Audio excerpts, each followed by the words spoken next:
Good afternoon, everyone. Gabe Velazquez here with you, transparenttrading-solutions.com on a Friday, the last trading day of September, worst month of the year. We've been talking about seasonals.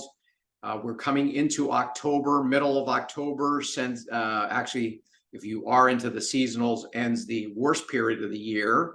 In fact, we used to call that the bear killer. I think I mentioned that. I wrote about it over the weekend in the newsletter. If you want to get the newsletter, go ahead and subscribe. Been talking about a lot of this stuff with the VIX, so on and so forth. Yeah, again, another choppy session after the sell-off. We were after the kind of the last kind of leg of the selling. We kind of forming a battleground. Let's get right into the charts, everybody. Again, subscribe to the newsletter. I'm going to have a class coming up. If you have any questions about the website, what we're doing, so on and so forth, contact me, support at Transparent Trading Solutions. Give me a thumbs up and let's get some commentary. I'm gonna actually work on a few things to kind of liven up the show and everything. Maybe going back to the live situation.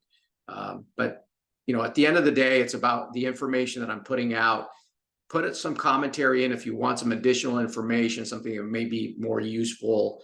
So on and so forth. Give me some ideas of how I can make this better. Okay. All right. Let's go ahead and get right into the charts for the week. There were a couple standouts here.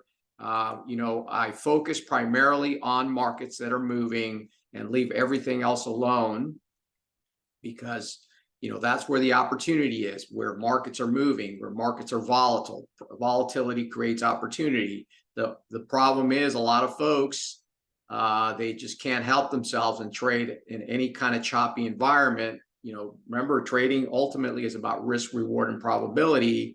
And when you get into a choppy situation where the markets are non-directional or kind of just back and forth, you are likely to probably lose money. And, nobody really, again, I convey patience, discipline, process, all that stuff you guys have heard me for years talk about.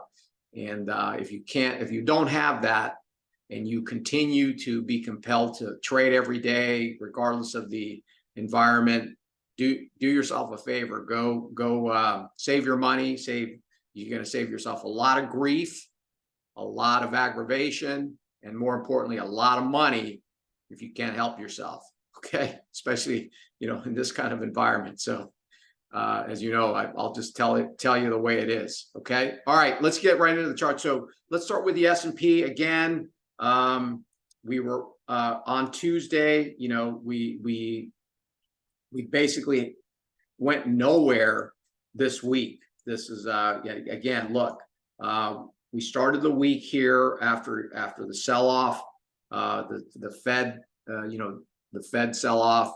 And essentially, we paused here. We took another leg down right into this level here.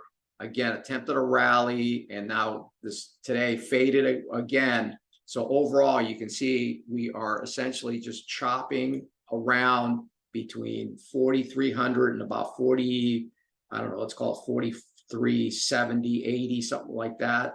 That is where we end up here. Okay. Next week, again, the data points, it's all about interest rates. We've been talking about this interest rates, the VIX, the dollar, all of this still ties together.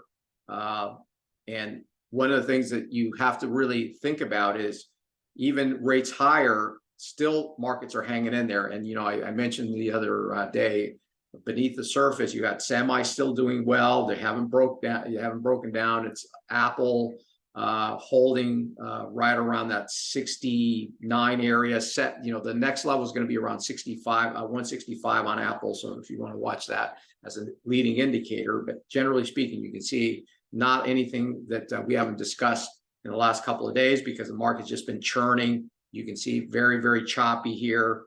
Nothing new. That again is similar in all the indexes. We can go around here. So the NASDAQ looked like it was going to rally as well and failed today. Now it seems like we're forming a bit of a resistance right up here around this 1504 area here. we're going to need to get above that level there to get us moving. And then we got a huge supply zone right up here. But generally speaking, you can see the choppy nature of the markets here. There, Russell again looked like it was going to go, and similarly, so very, very difficult. What makes it difficult is, again, if you're compelled to trade. What doesn't make it difficult, if you look at these charts and you say it's a no touch for me, right? S&P, NASDAQ, will wait for them to break out, extend price out to either higher to a distribution supply, or lower to an accumulation. That's where the opportunities are. But if you can't help yourself and you have to trade in this environment, well, there you go. Okay. Similarly, the bonds, we talked about the bond market. We were in the TLT. This thing is all over the map.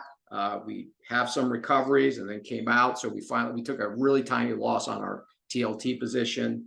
I did expect that we were probably going to hold down at these monthly levels.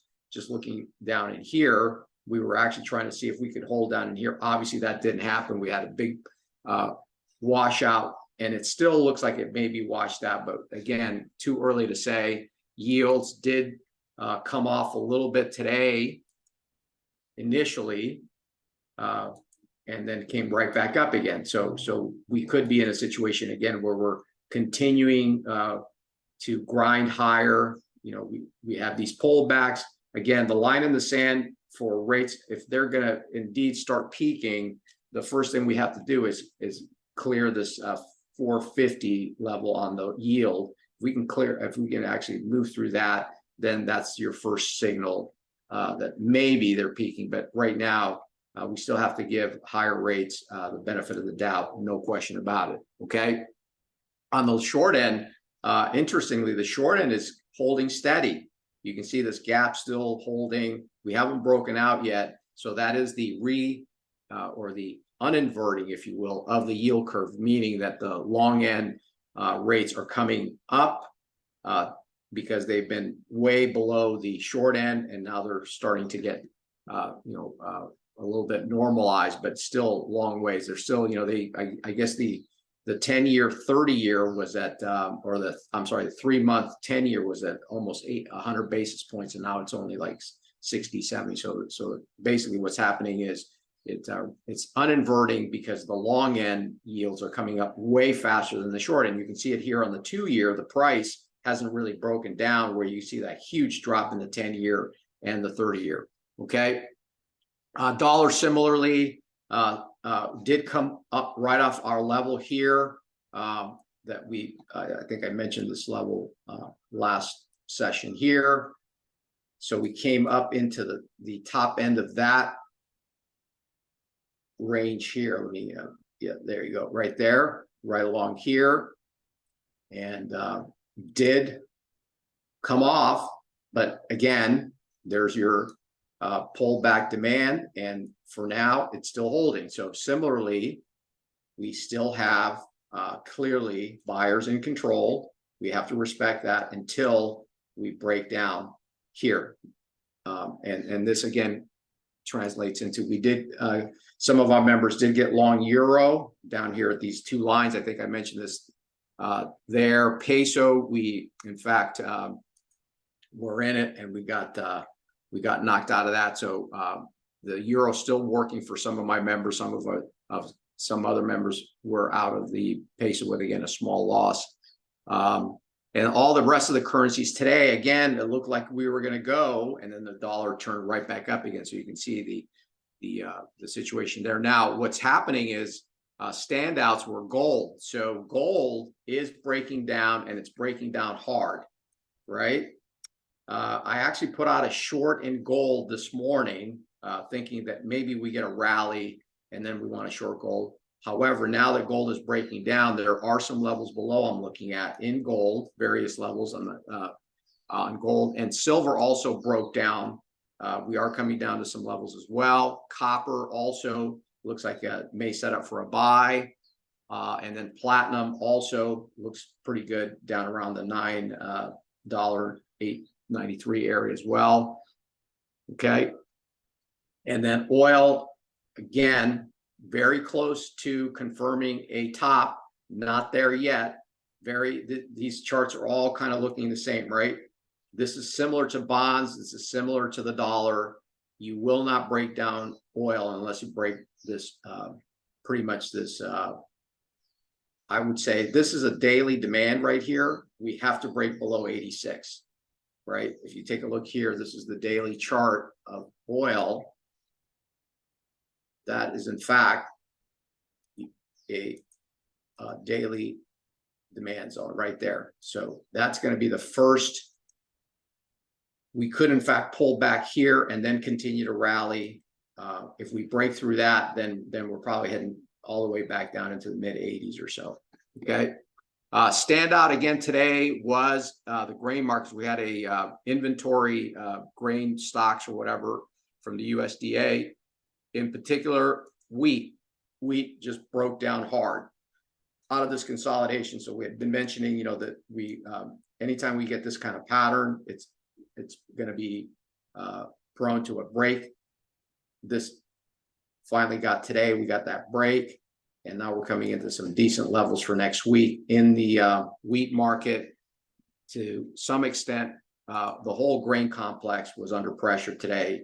But wheat was the standout. We also have some lows coming up on soybeans and corn. Not so much. Corn is still did come down, but not having any kind of significant break on here. Okay. All right, everybody. That's gonna do it. Again, next week maybe we get something. But remember, we could still have another leg down. Last thing, you know, I've been talking about the VIX. It did top. It didn't quite top 20. It came right close to that yesterday, and then we did get that kind of a bounce. We're kind of in no man's land here. I think you know, it's really kind of tough to say if in fact we are making a low here. I would definitely like to see some capitulation, having the spike in the VIX up about 20, with you know, the S&P and the SPY coming into some decent levels. You know, the SPY roughly we're looking at probably the 420. There's a gap on the SPY right down in here. That's actually where I thought maybe we would go. I was ready to go along with my members, but it never quite got down there. And so there is still a possibility we could come down and touch these levels down in here in the SPY. Okay. All right. You guys have a great weekend. I'll see you on Tuesday. Again, if you have some inquiries or type in the chat some commentary, I'd like to hear from you. If there's something else I can do to improve the show or something you want to cover. Okay. All right. Have a great weekend. Take care.